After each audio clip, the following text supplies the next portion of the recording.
Long ago, when the world was bright and full of stories, an evil wizard gained the power to touch the face of God.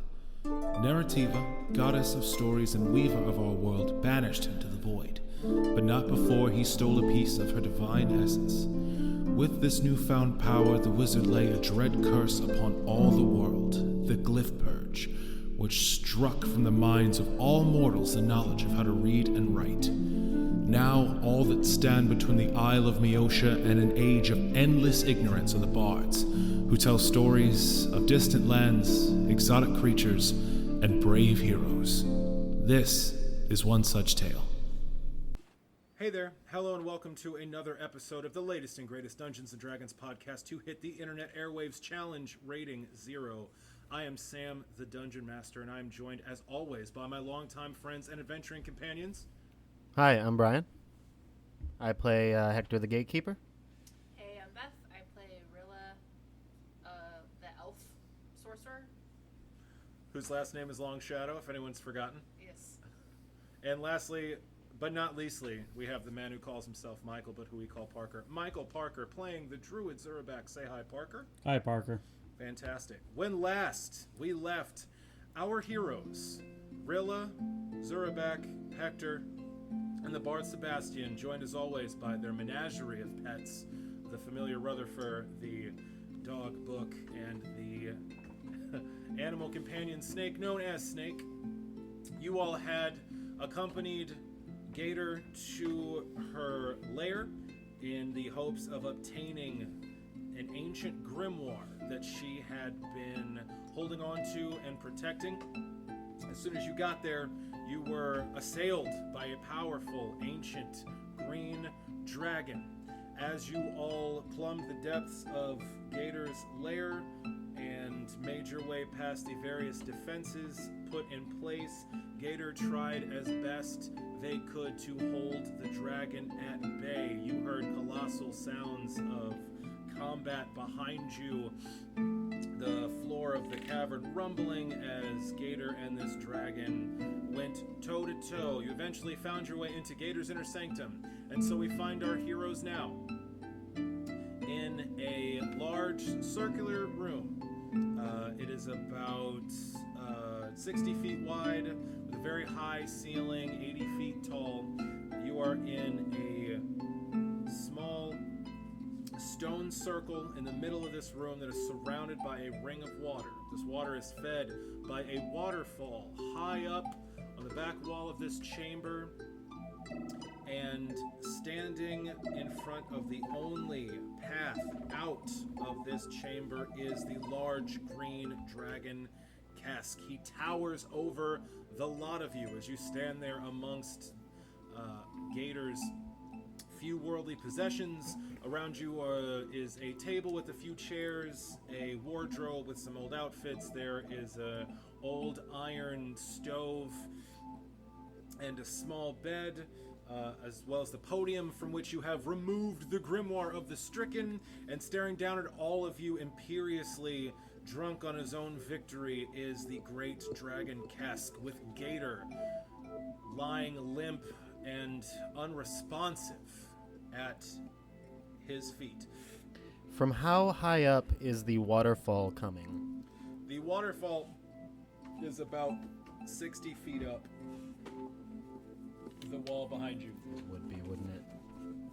It is very, very high, and it is worth mentioning once again that this room, like all of the chambers and halls in Gator's lair, they are lined with this verdant green moss, which has a nice, lovely green, a nice, lovely green texture, a nice, lovely green shade to everything around you.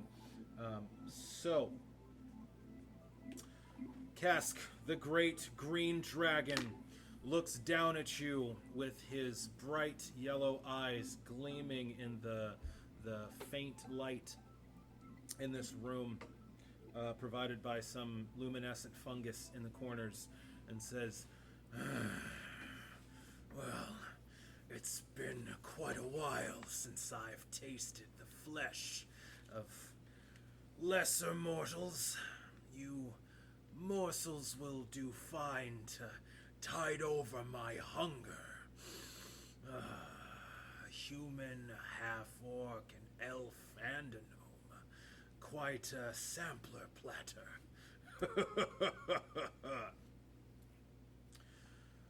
Sebastian is absolutely terrified. Sebastian is visibly shaking. His eyes are wide as dinner plates. He is craning his neck directly upward to try to look at this dragon, and he looks down at Gator's form, looks up at the dragon, and says, "Oh, great and powerful Kesk, please, if you can find it in your great scaly heart to spare us, we could, if there's anything we might do, anyone have any ideas here?" Nope. Well, that's lovely. Kesk looks down. What could the likes of you possibly have to offer me? I've been alive for countless generations of your mortal reckoning. I am the true power in this swamp now. Well, I suppose that's true. I'm a bard. I'm a bard. I could offer you the greatest gift any mortal could offer, a story. A story? How about a story? Would that save us any precious seconds? Kesk looks down and says, He raises a scaled eyebrow. How about a story about how Kesk conquered this swamp that we spread to the whole world? Nice try. You're not the first mortal to attempt escape with promises of stroking my ego. I'm more than capable of telling that tale on my own after it's all done. But now that you mention it, it has been quite some time since I've heard a story. I suppose I could spare you a few more fleeting moments of life if the tale is right. Says, "Oh, I've got plenty of stories. I am a bard of the College of Everspring. Believe you me, I can absolutely." There's flop sweat just pouring down Sebastian's face, and he says, "Please give me a moment to collect myself. I'll have to plumb the depths of my great trove of tales to find the perfect story for this moment. Please, great and powerful Kesk, please just give us just a moment, please." Make it quick. I'm bored already. Sebastian says, "Okay, thank you," and he turns around. Sebastian, what are you doing? Let's just huddle up. Let's just huddle up, guys. Okay. So I think We're dead. there's a very good chance of that, Zurabek, yes, but let's try to focus on the positive. I can distract him. I am a bard of the College of Everspring. I don't know if I mentioned that to any of you on occasion, but I can craft a tale. I can keep him distracted for a moment. Now, in that moment, we'll have to find some way to get out of here and live. Does anyone have any ideas? No. Well, the waterfall has to be coming from somewhere. Yes, that's true. The waterfall is definitely. It's got to be. Oh, that's very high up. Yes, it is. I don't know if he'll let us climb that high before he strips the flesh from our bones. No. We'll have to find some way to stall him, or just as he says that, everyone roll me some perception checks. Spot checks. Please, everyone roll me spot checks. Stop playing 5th edition, Look, Sam. man, look. There's many versions of this game. They're all very good. This one's better. All right, what did everyone get on their spot checks? 24. Okay. 22. 11. Okay. Here's what you all see. Rilla, you see, man, there's a big fucking dragon over there. So Woo! big. It's big. It's gigantic. Its head is almost scratched in the ceiling. It's a very large creature. Zurabek, you see that though Gator is lying limp. Gator has not transitioned back into whatever their normal form is. You know, as a druid... Gator ain't dead yet. Yeah, Gator ain't dead yet. Druids, when they're slain, return to their original form, and Gator's got some life left. So that's some hope. You might be able to revivify or bring Gator back online with some concerted effort. Hektor the Gatekeeper, Keeper of the Gates, you notice as you guys are in this little huddle, some chips of stone, some pebbles fall from the ceiling onto the stone floor before you. You look up and notice that there is a very sizable stalactite with a very sizable crack in it that seems to be just barely hanging on to the ceiling. How high up is it? Oh, it's on the very roof. It's like 80 feet up. It's way, way up there. The start of it is, but it hangs down, man, a good 40 feet. You feel like if one of you could tag this thing, get a good enough hit on it, you might be able to knock this thing loose. With this information, what do you guys say? We're totally dead. Rilla, how you feeling about that bow right about now? I mean, there's a chance I could use it. I'm not as good out in the real world as I thought I was, but Well, if you look right up there, all you have to do is shoot a really big rock. yeah, I could do that. Oh my, yes, that could work. If I could lure the dragon closer to us, make him comfortable, lull him into a sense of security, and then yes, we could definitely drop that rock on it. That could buy us some time, absolutely. Okay, well that's the start of a plan. Well, I suppose I suppose that it's showtime, as they say. So, great and powerful Kesk, if you are ready, I have just a tale for you. It's an old tale of adventure on the high seas. It's a tale of combat and bravado. I think you'll quite enjoy it. Get on with it, Bard. I don't have all day, and your time is ever fleeting. Right, of course, right, of course, yes, absolutely. He reaches into his backpack and pulls out a harp, a small harp, and begins playing a few notes on it to test it out. And then he sucks in a big breath and says, "So, a story then. This is the tale of Leopold Augustus. Leopold Augustus, the strider of the seas, his eyes as hard as coffin nails, his arms as thick as trees. He led a fleet 1,000 strong that never knew defeat. The breakers quailed when he set sail, and pirates yelled retreat." Now, while he's telling this story, Sebastian is motioning for you all to back up to the very far edge of the stone platform that you're standing on. And he starts backing up as well, and he starts to throw in some cantrips to set off this story. He casts Prestidigitation and makes a small sound of crashing waves. He throws some sprays of sea salt into the air. He actually builds like a small model ship in his hands for just a moment before waving it away magically. Would any of you like to attempt to add to the majesty of this tale? I'm looking at you, spellcasters. Yeah, I could prestidigitate too. Sure. Cool. What kind of stuff would you like to prestidigitate? You're trying to distract the dragon while he's hearing a song about pirates. So he's covering the ambiance, like the smells and the... Yeah. Okay. You want to put on, I mean, you could put on like a dope-ass laser light show or something. Yeah, I was gonna do like a really bright sun glare Awesome. kind of thing. Cool. Put some lens flare like a Michael Bay movie. Mm-hmm. Dig it. Maybe that'll make him less focused on what we're doing. Gotcha.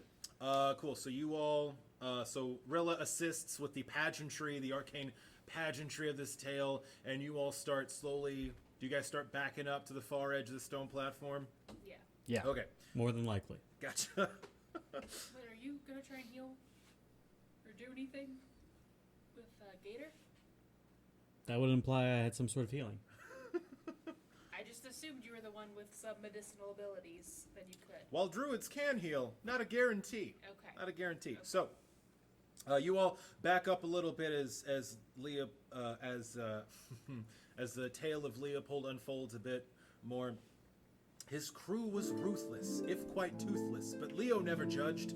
No blackened sail or howling gale could make one of them budge. His ship was christened not again by villains far and wide. No foe could stand against this man, or even hope to hide. At this point, the dragon Kesk, he seems to be falling into it. He's listening intently, his eyes focused, and he starts to move inward into this chamber, sort of following your guys' slow creep backwards. And to Sebastian's credit, he's laying it down. His harp is hitting these beautiful melodies that are a great counterpoint to his narrative.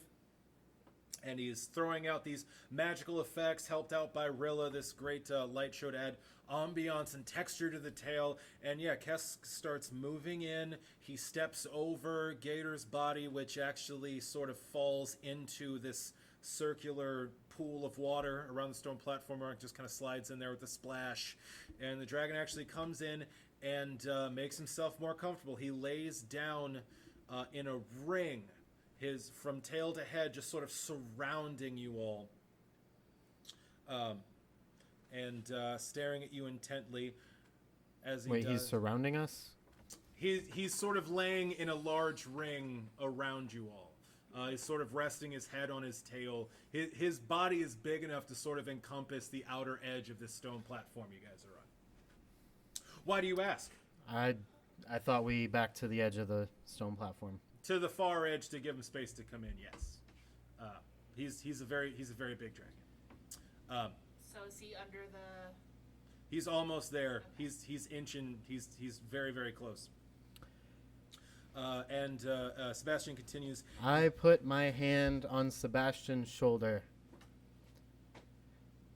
Okay. One moment. Kesk, you miserable oaf. Fuck you. Fuck you and everything you represent. Come at me. Realist, ready your bow hand. Ready your bow hand. God damn it! Kesk goes absolutely insane. His eyes go wide, this bright yellow. They almost shine like lanterns, throwing this yellow glare over you. I step out in front of everybody as I say this. Specifically, I push Sebastian behind me like a child. He lets out a low, rumbling growl and says, You humans never know when to quit, do you? I do not. I am Hektor, the gatekeeper, and this gate will be kept. Foolish human. And Kesk rears back his head and lunges forward, mouth open. Rilla! God, I hope. You. Yeah. I also hope. I'm hoping against it just because. We go into bullet time as Rilla Longshadow. I got a 14. 14's absolutely enough Excellent. to hit this fucking giant rock. So, man, congratulations. So, Kesk rears his gigantic head back, the size of a wagon, and contorted in complete rage, lunges forward, his mouth agape to snatch Hektor into his toothy maw. And just as he's about to make contact, Rilla Longshadow draws back on her bow and fires one arrow straight up. It shoots up into the ceiling of this great chamber, and you smack right into the stone of this stalactite. Roll damage for your arrow. 1. 4 points of damage. Okay, you tag this thing right on the fault, and your arrow actually sticks into this crack, and it stays there for half a heartbeat. Really, you are just frozen in abject terror as your arrow sticks into the stone and nothing happens. The dragon's head getting closer and closer to your companion, and then it cracks. The cracked spider web out from where your arrow landed, and with a rumble, this entire stalactite falls like a thunderbolt and smashes right on the mark, smashes Kesk right on the top of the head. There is a resounding, shattering boom. Everybody roll me reflex saving throws to avoid this giant rock as it smacks down right where you guys are standing. What's everybody got? 15. Cool. 10. 18. Okay. Rilla, that's not the best. Rilla, you take 2 points of damage from rocks. Okay. Let's see what Sebastian gets. Sebastian's behind me. Yeah, Sebastian's good. So, this gigantic... Don't worry, guys, I'm fine. This gigantic stalactite falls from the ceiling and smashes right into the back of Kesk's head and shatters. His head is driven into the stone floor of the cavern you're standing in with this horrible cracking thud. His scales shower off from the point of impact, and his tongue lolls out the side of his head. A couple of his teeth actually crack and shatter as his head smashes against the stone, and he lies still for a second. What do you guys do? Run. Run. Okay, To Gator, I suppose. so you guys skedaddle. I grab Sebastian. Gotcha. There's teeth that crack out of his mouth? Because I kind of want one. Yes, you can. You have time to snag one I tooth. grab a tooth. You have time to snag one dragon tooth. Yes. Excellent. So Rilla snags a dragon tooth as you guys make your way out. I run past where his ear holes would be, and I just yell out, "Ha-ha!" into his ears. Hector, you are the craziest person I think I've ever met in my entire life. Thank you. That could have ended terribly. That It could have could've. ended the most terribly of anything that's ever ended. But we are protagonists. I didn't even get to finish my story. As you guys start to rush out, you have to climb over Kesk's tail to get out of the chamber. It's the only thing blocking the door, so you guys scramble over this giant dragon tail, and Zerback, get a check on Gator. I throw it cure light wounds for I'll look at you burying the lead. for Who's got healing? Not this guy. 8 points of health. Oh, nice. All right, so Zerback, as you guys run past, you clamber over the giant scaled tail of this enormous dragon, and Zerback, you place your hand on Gator's limp form and channel some positive healing magic into Gator's body, and Gator almost immediately turns over, blinks their massive eyes as you guys start running past. And then you hear the most terrifying sound you've ever heard in your entire life. You hear a dragon roaring with absolute rage and fury. Everyone roll me will saving throws. Versus fear? Versus all of the fear in the world.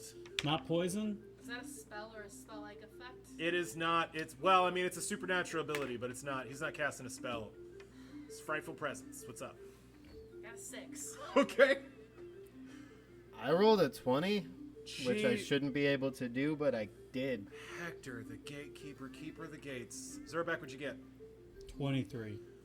Oh boy. All right, so Zerback and Hector, you're able to shake off the worst of this Rolling fear. saves real good today. This dragon roars, and the sound waves, the sound waves roll over you, and you are, you feel this slight shudder of fear ripple through you, but you're able to work past it and continue on your way at a metered pace. Yep, still a dragon.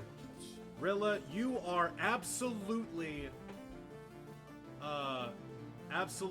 consumed by bowel-shaking terror. Yep. You know, the thought in your head is, I just hurt this dragon. I just hurt this dragon. This dragon knows me, knows my face, and I just hurt this dragon. Also, I'm very, very, very injured. Yes. You're closest to death's door of anyone in your party. So you uncontrollably just sprint as fast as you fucking can, leaving your allies in the dust. You just full sprint forward, running past everyone. You actually kind of start scrambling over and past your companions as you guys start heading down this hallway. And soon after you hear that roar, you hear the sound of claws scraping on stone. And we're gonna say for for shits and giggles, you've got Sebastian tucked under your arm, looking behind you. And Sebastian says, "He's coming! He's coming! Run faster! Run faster!" I run faster. Yeah. You guys get to the you run down the hallway that led to this chamber, and you get to the super slippery slide, that pit trap that's covered in slippery moss that you guys descended to get in here. Now you very smartly tied a rope off in order to climb up here, but the surface is still incredibly slick, and there's a big monster behind you. Everyone roll me climb checks to climb up this rope. Now's the time to roll bad, right? Hector, I assume you just put... Yeah, Sebastian's on my back. Right. I rolled a 27. Wow! All right. I assume you have a lot of points in climb I because have a you're lot. from the gate. From the Yeah. mountains. From the mountains. From the mountains, I have a lot of points in climb and jump because of course I do. So, Hector, you are able to leaps and bounds. You grab this rope and you CrossFit, no legs. You just pull yourself and Sebastian's weight up this. No problem. Zerbeck, what'd you get on your climb? Oh, okay. There's no check though. That's why it wasn't there. It's whatever 18 plus 5 is. That's 23. That's also very good. Once again, Zerbeck, you So just clamber up this rope with no fucking problem. Here is a problem. Your dog. We are looking at a slick, sharp angle, covered in moss, and your dog can't climb ropes. What do you do about Book? I'm holding him too. Okay. Sebastian's holding on to my back. My dog is Over your my shoulders? shoulders. Okay, what did you get on your climb check? 27. Yeah, that's absolutely fine. I can't even argue with that. Fuck you. Rilla, what'd you get on your climb check? I got a 12. Okay. Well, that's not the... You're good. You're making good progress. It's funny. You reach the rope first, and you scramble up it as fast as you can. And actually, you two, Zerbeck and Hector, have no problem climbing, but you are impeded by Rilla, who got to the rope first in a panic and is now in front of you, climbing slower than the two of you can climb. I climb around her. You can climb over her That's using what I the I meant. can try to, but I'm going to grab you. Okay. If you surpass me, Okay. then you better take me with you, because I'm terrified. Will do. Okay, Okay. so Hector tries to go for cutsies, which is honestly very rude. Just very rude. And If I can get up there first, I can pull the rope up and get everybody else up. All right, so as you try to muscle your way past your Carry companion, me too. as you try to muscle your way past your terrified companion Rilla, roll a strength check as Rilla clings to you in desperation. Roll a strength check. 7. There we go. I finally rolled low, guys. Yes. Okay. When it mattered, yes. There is a traffic jam. Yeah, there is. Here's what happens. Rilla gets the rope first in a crazed panic and starts climbing as quick as she can. Hector comes up behind her and climbs very, very quickly and tries to overtake her. At this, Rilla clings to Hector as hard as she can, and Hector, now holding 3 other characters, cannot make any progress. Yep. 4 other characters. So Zerbeck, you're at the ass end of this whole thing, and there is literally no space. There there is a giant dog pile of 1, 2, 3, 4, 5 There is a different dog creatures. on it, so it is a Yeah. dog pile. There's a giant dog pile blocking your view, and it's about this time that you guys start to smell the cloying stench of chlorine gas roiling up after you. Yep, we're dead. Everybody roll me fortitude saving throws. First poison. Yes, versus poison. 22. I have bonuses here. 14. Okay. Oh, my constitution's also not bad. That's bad math. 20. Okay. I can't add. Wow. Give me the numbers. I'll do it for you. 17, 4, and 2. 17 and 4 is 21. 23. And 2 is 23. Okay, I did math that right. All right, It so just sounded wrong in my head. So you guys are in this horrible traffic jam in this super slick pit trap that you're trying to climb your way back up. You're not making any progress. You're fucking stuck. And as you're stuck, you hear... and you start to smell the horrid, cloying scent of chlorine gas rolling down the hall behind you. Zurabak, you turn around and see that, there is... there is a breath weapon being deployed down this hall, and far too close, not 10 feet away from you, you see the face of the dragon Kesk. With those fortitude saves, you guys are fine, and honestly, there's just too many people for this gas to actually get to Rilla. There's just too much meat there. You fucking packed this thing, but you guys are fine. I wave at the dragon. Yeah, so you turn around behind you, and this dragon, you wave at the dragon, and all you see is Kesk's mouth. All you see is the inside of its mouth, and it lurches at you. And just as it does, you hear the sound of rushing water. It is a slight trickle at first, and then it is deafening, and then you see in the small scant space underneath Kesk's body, there is a huge flow of water which rushes into the hall and then fills the tunnel you came from, and then starts to rise incredibly rapidly, and you see Zurabak behind you, the dragon Kesk, get a very concerned look on his face as he is suddenly completely submerged in water and being sucked backwards. He opens his eyes wide in concern as something pulls him powerfully back, and you can just glance over his head in this hallway. Gator's large form with its powerful jaws clamp down on Kesk's tail, just pulling it back with all of its might. You all are raised up by this water. It rushes up this pit trap you're climbing up and carries you all with it. Roll me swim checks because you guys are all just... Boy, you're just piled all up all over each other. 22. I think you're trying to kill me. I might be. I got a 6. Okay. I'm a sorcerer. I'm not good at these things. Yeah, this is a physical challenge portion. Keep grabbing of the onto dungeon. me. Yeah. Everybody grab onto me. So many penalties. Zurabak, what'd you get? 10. Okay. Roll the 5. Zurabak, you're able to keep your head over water. I rolled a 6. I don't have any strength. Yeah, I know. That's probably not a problem later, but now, yeah. All right, Zurabak, you're able to keep your head above water. Hektor, you are carrying you and Sebastian and Book at the top of this giant column of water, and really, you're upside down, but you're going up there. You're making it. So eventually, this entire... not happy. Yeah, Rutherford hates all of this.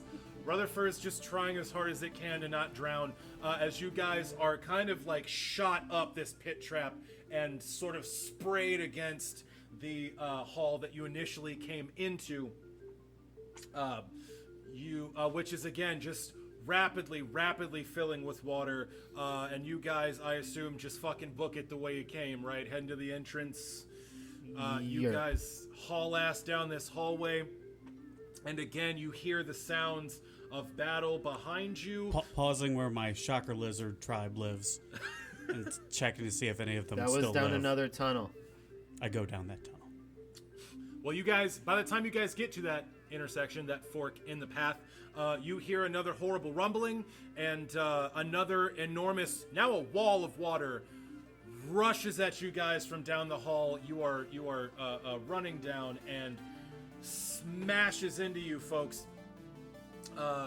This time it is carrying in it Kesk. There is a giant wall of water that smashes into you all, and in this wall of water is Kesk, who's apparently gotten free of Gator once more, and you all are swept into, with great force, the main chamber, unless, Zurabek, you'd like to roll a strength check to check in on your shocker lizards.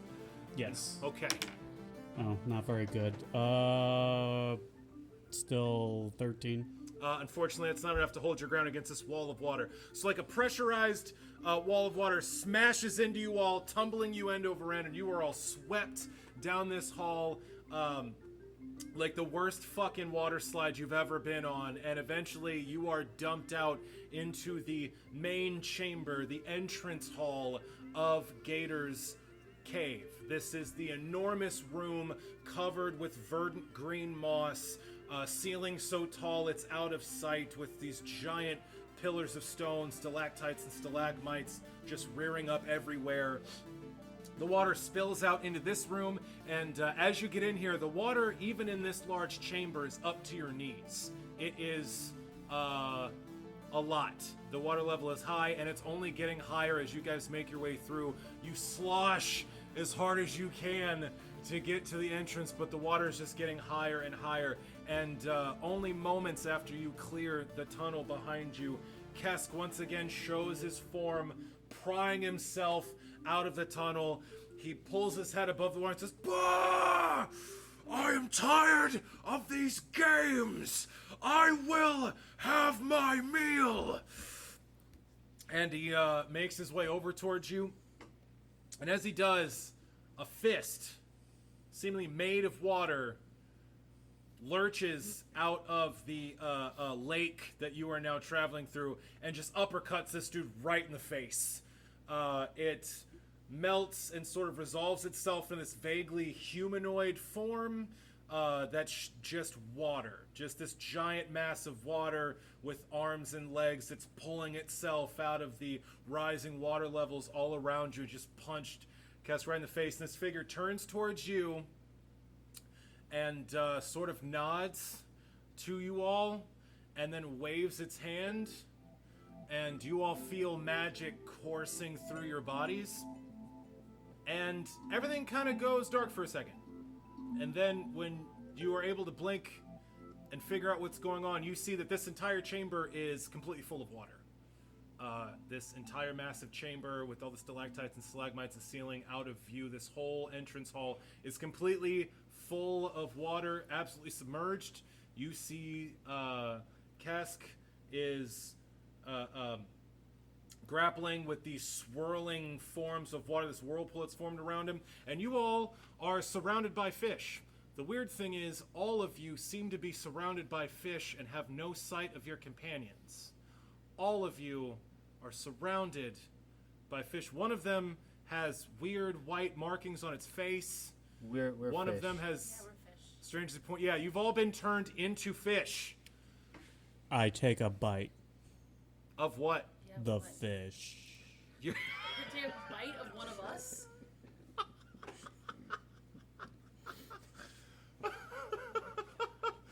you take a nip of one of the fish, but your little bitty fish mouth just, man, it can't.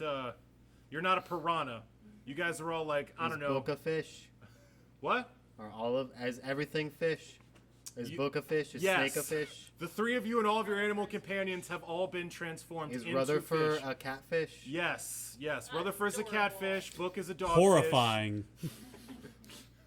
Snake is an eel? Yes. Snake is an eel. You yourself are a giant rainbow trout, Hektor. Of course I am. That's beautiful. I'm beautiful. Zurbash- Guys, I'm beautiful. Really, you have been turned into a beautiful beta fish. What is it called? With the Beta. flowing tail, a beta fish. I'm a fighting fish? Yeah, Okay. with the beautiful streaming tail. And Zurabak, you are you're just a big mouth bass. But yeah, so you have all been transformed into fish, and the dragon Kesk seems to be held in this whirlpool. And you see the smallest fish of all, a small, brightly colored clownfish, look at you all and wiggle its tail furiously, and then book it towards the entrance to the dungeon. Do you all follow suit?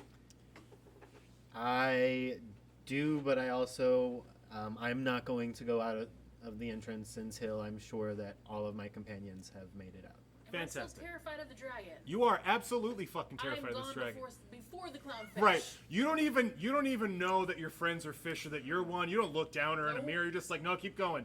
Wow, this water. Swimming got easier. Yeah, this water breathes really well. It's a smooth breathe. This water is. It's real smooth in the lungs. Wait. Oh God. So you all book it. You are bobbing and weaving through all of these stalactites, and eventually, you are able to get to the entrance. Hektor, you get there first, and are able to, like a fireman, just leading people out of a burning building. Just go, go, go, A go. little fin flapping. Yeah, you just flap your fin as all of your friends just swim frantically past you. The little clownfish, which you can only assume is Sebastian's Gator. just Oh yeah, Sebastian. Sebastian Oh, I thought that one was Snake. is just darting about excitedly looking at all of this, and finally you all dive into the cavern leading into this place, head out into the waters of the swamp, and get out into the relative safety of the gigantic pond that hides the cavern entrance to Gator's lair. You all head out there and just swim in these murky swamp waters. The water's immediately darker, denser. The visibility's not great. As you all, And we're fish now. yeah, This is and the your fish, campaign. yeah. Dope. I live out the rest of my days in the swamp. Yeah, Zerback's done. Zerback just retires. It's over. So We're all fish now. I can't fix this. So you all make your way out into the pond leading to this cavern, and after a few minutes, there is an enormous shaking sound, a horrible thrashing. You guys are tossed in these waters, and eventually you are all shook. Rage. You are riding these increasingly powerful waves until eventually you are thrown out onto land, dry land, as fish. It is incredibly uncomfortable. I flop. The sun, yeah, you all flop uncontrollably. I accept death. The sun's beating down on you. God damn it. The sun's beating down on you. There's horrid oxygen in your gills. You can't process any of this, and you can barely see with your horribly adapted fish eyes that there is a gigantic plume of water that shoots up out of the this giant pool, and the limp, scaled form of Kesk, the dragon, with a giant, like, cartoon lump on his head, like Tom and Jerry, flops to the ground right next to all of you, like almost crushes the lot of you, and the waters of this pool slowly calm, slowly recede over while you're drowning. Flop towards him and try and attack. Roll a flop check. What's my bonus? Just roll a d20. You're a fucking fish. 2. You do it very bad. Damn.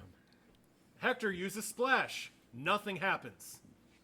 If I That's use all of them, then I can eventually get struggle. That's a Pokemon joke, kids.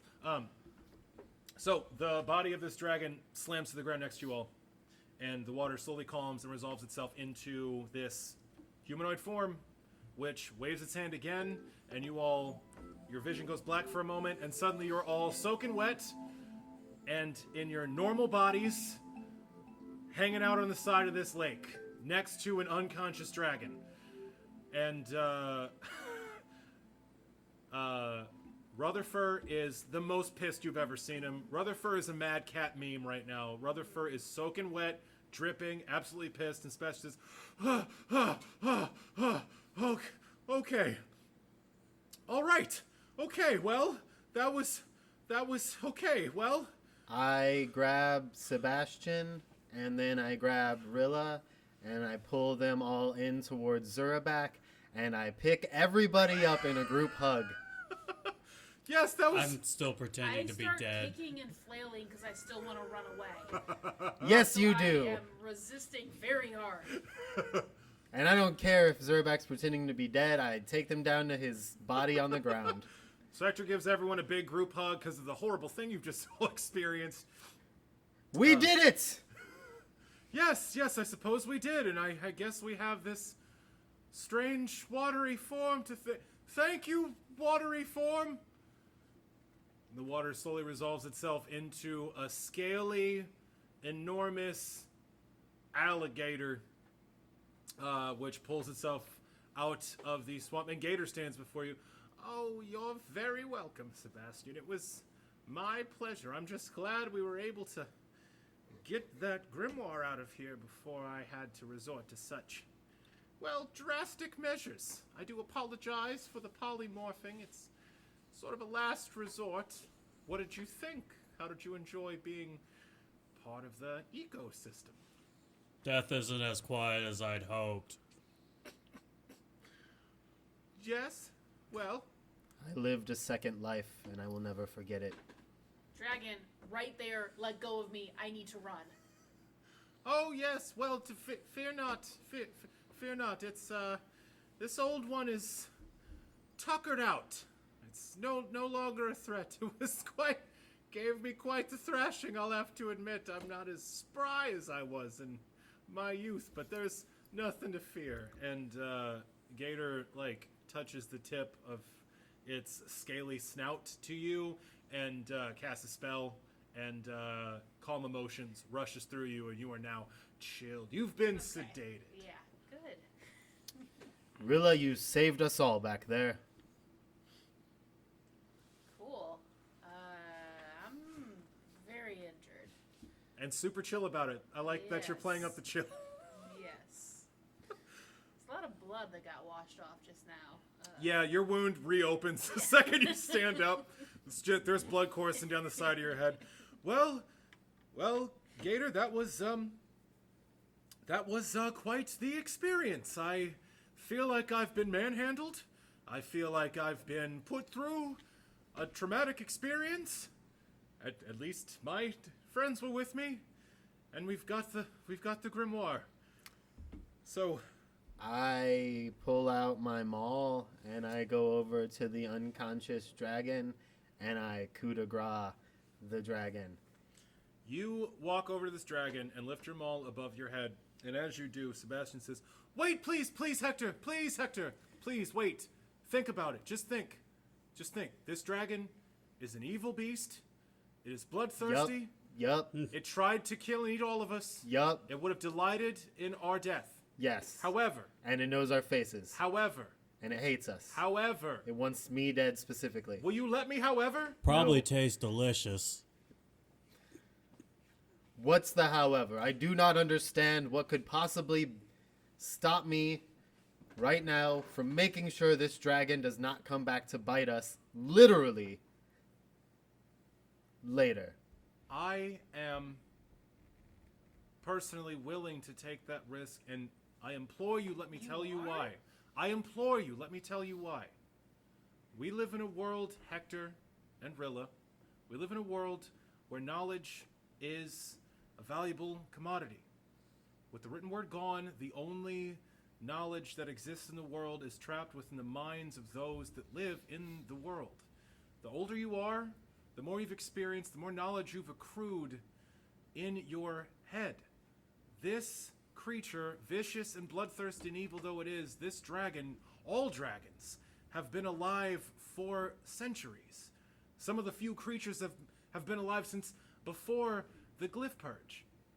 The countless centuries of knowledge in this creature's head, it's worth anything. It's worth everything.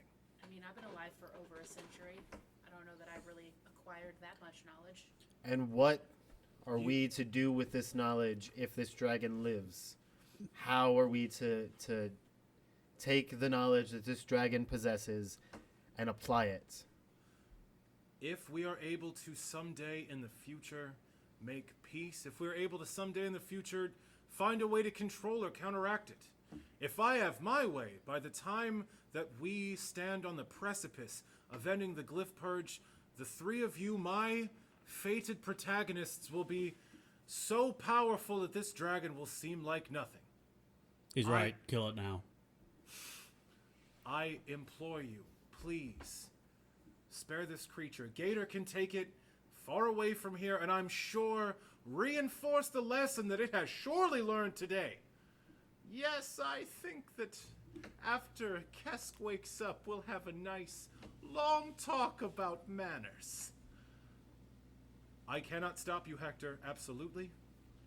I cannot keep you from destroying this creature. I don't have the strength to stop you, but I hope that you have the strength to see the potential value that lies within this creature's mind. That is all. I see the value. But does it outweigh the risk? I believe it does. What say you? I'm pretty sure it wants to eat me.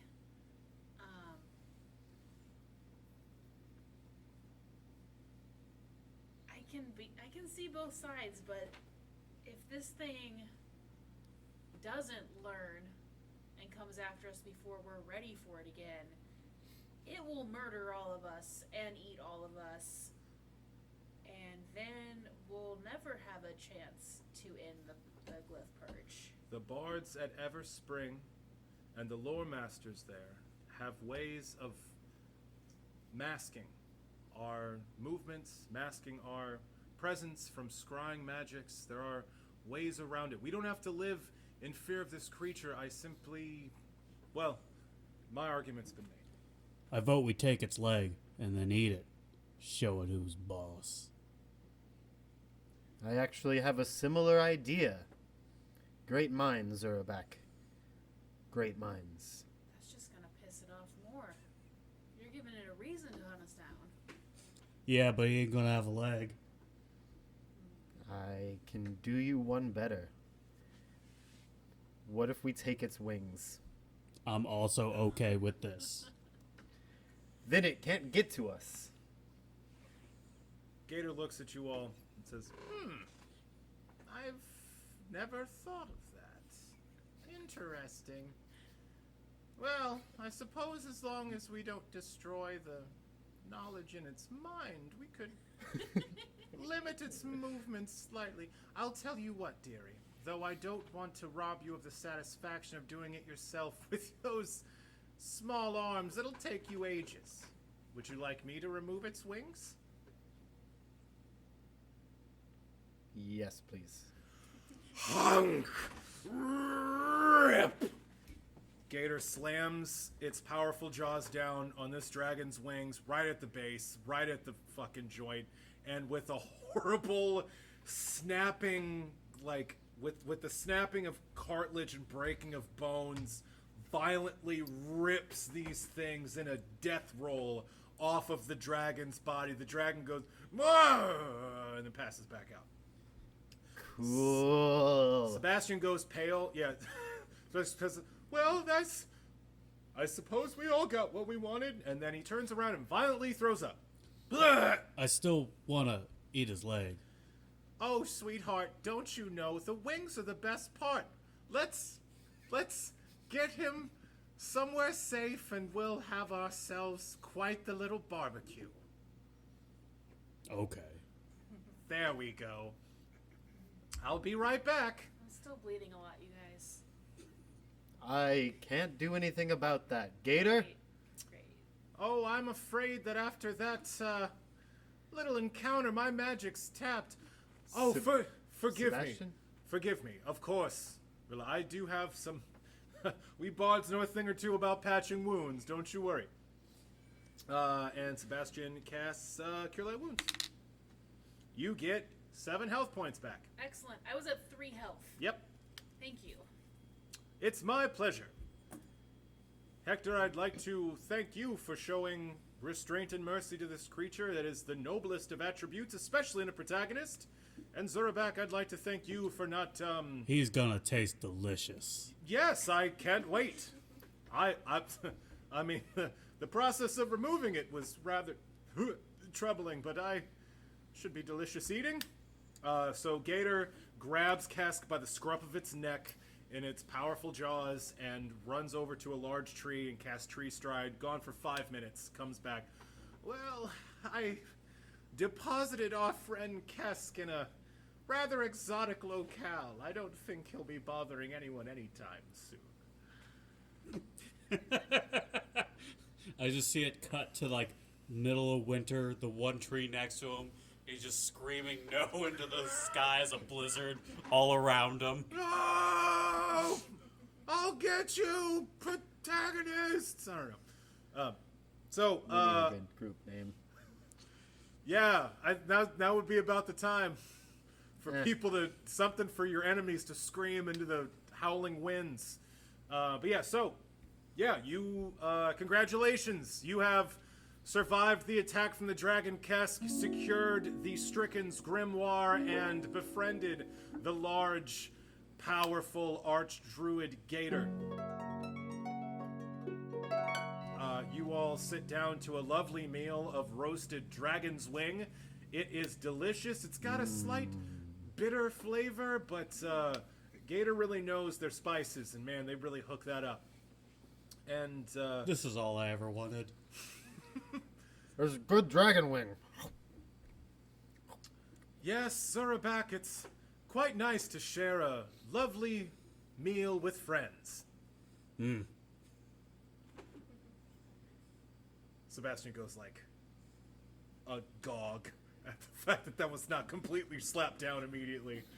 And as the sun sets on this very eventful day, you all recline in the comfort of a shaded grove of mangrove trees and feast on the deliciously grilled wings of an elder green dragon maliciously ripped off by your new companion.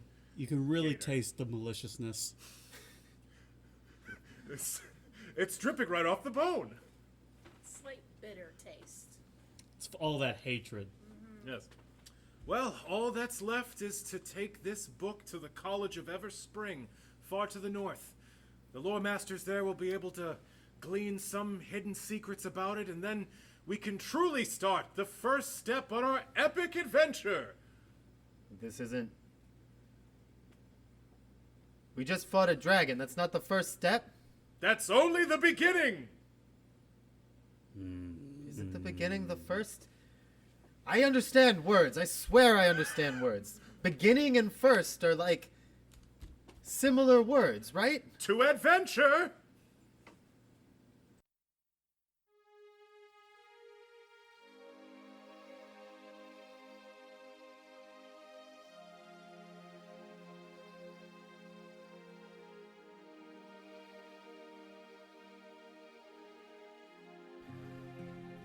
Ladies and gentlemen, welcome once again to As the Dice Turns, the podcast after the podcast, where we take a deep dive into our player characters' psychology, their desires, their hopes, their fears, and see if we can't gain a deeper understanding of who they are as people. In this segment, we like to ask each of our player characters a question, sometimes personal, sometimes whimsical, always revealing, and see if we can't glean some truth about their inner selves. The question for our adventurers today is: why did you leave home? Each of our 3 player characters has been recruited into this epic quest to end the Glyph Purge by the Bard Sebastian, but the question remains, why would they leave? Why leave the safety of the homes they've known their entire lives? Why venture out into the dangerous world? Why risk life and limb? Why would you leave home? That is the question we'll be asking to each of our adventurers. We're going to start this time with Rilla Longshadow. Rilla Longshadow, thank you for coming to the studio. We very much appreciate your time. I know you're so busy out there with that new book deal you got going. It's pretty crazy for you out there these days. Just a bit. Yeah. Well, we appreciate you stopping by the studio. Tell us, if you please, our listeners are dying to know, why did you leave home? Well, I mean, honestly, I just kind of needed a break from all the attention. Now that obviously wouldn't have been enough to get me out of the Springvale Forest. The elders would never have let me go if I'd argued that. But my goal out here, the thing I've been assigned to do by the elders, is to find my Aunt Arafin. She's a valuable enough person as an ancient elven wizard that it is worth risking a young sorcerer to find her and return her to the forest. But the honest answer is someone finally asked me, and I was so glad. That is fascinating. That's very interesting. So you left home not only to escape the ever-watchful eye of the elders of your clan, who are fascinated with your magical powers and have never given you a moment to yourself, but also to try to find your Aunt Arafin, who is an ancient elven wizard that left far before you did. She's been gone for at least a decade. No one knows what happened to her. It is a great puzzle. Everyone is concerned. She still has some wizard spells remaining that she's never used. Fascinating. She still has some spells saved up from when the glyph purge descended 1,000 years ago. Yeah. So that means she must have had uncast spells already memorized that she's been holding on to for This 1,000 years. entire time, yes. Fascinating. Yes. Wow. Well, that is rather interesting. And I suppose I think you've mentioned before how you're hoping to one day get a chance to see her cast these spells of hers. At least one. Well, I wish you the best of luck in that endeavor. That is a fascinating insight into your psychology. I hope that you are content away from the prying eyes of your clan. And if you see your Aunt Arafin out there, please invite her to come to the studio. She sounds like a fascinating character. Indeed.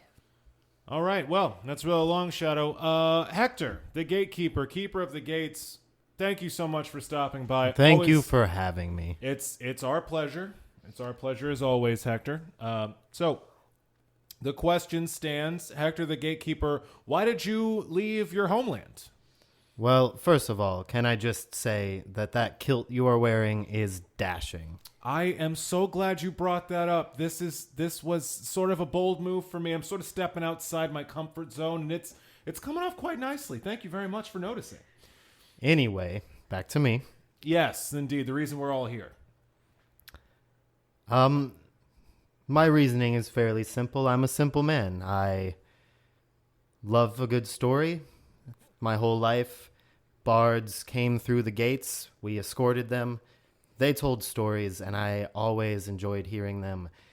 But I felt those stories were missing one thing. And what would that be, Hektor? Hektor. The gatekeeper. Of course, everyone's favorite son of the Gatekeeper clan. So you left home to be the protagonist of your very own tale, well, series of tales, most likely. Hopefully.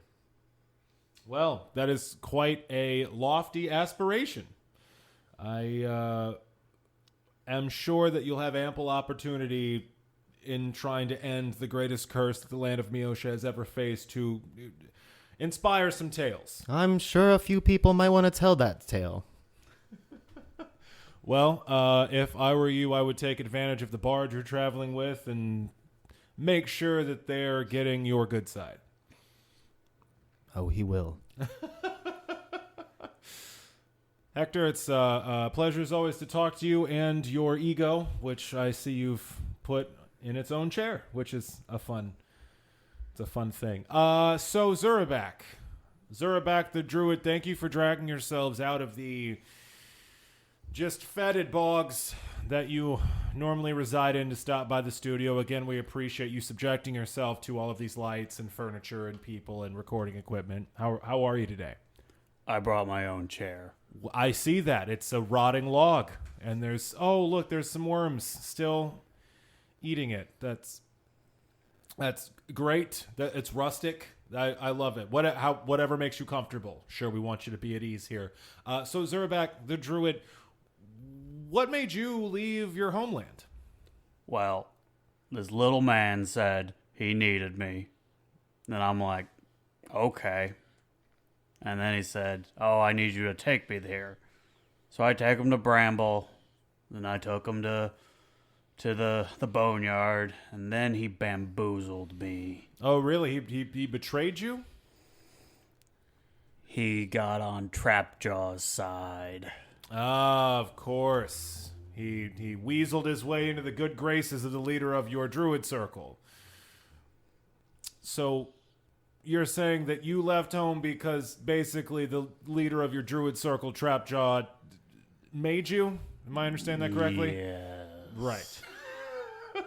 Well, I can understand how that might be frustrating. I'm sure you harbor no resentments against the Bard Sebastian for thrusting you out into the world like that.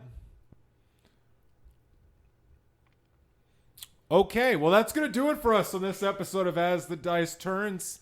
Sharon and I would like to thank you all for listening to this little segment of ours. We take a lot of pride in it. And until next time, keep those dice turning.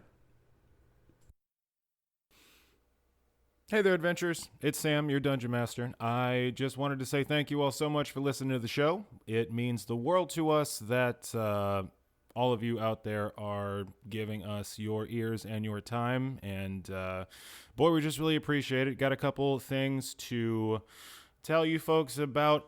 Our wonderful theme song and almost all of the music for the show was written by the incomparable Danielle Williams. You can find more of her beautiful music at danielletaylorharp.bandcamp.com. She actually has a new album out called Why Are We Surprised When Seasons Change? You can find that on Bandcamp as well. Again, that is danielletaylorharp.bandcamp.com. Check her stuff out. It is very good. If you would like to contact us here at Challenge Rating Zero, we would love to hear from you folks. You can email us at challengerating0, all one word. That is CHALLENGERATINGZER, the letter O.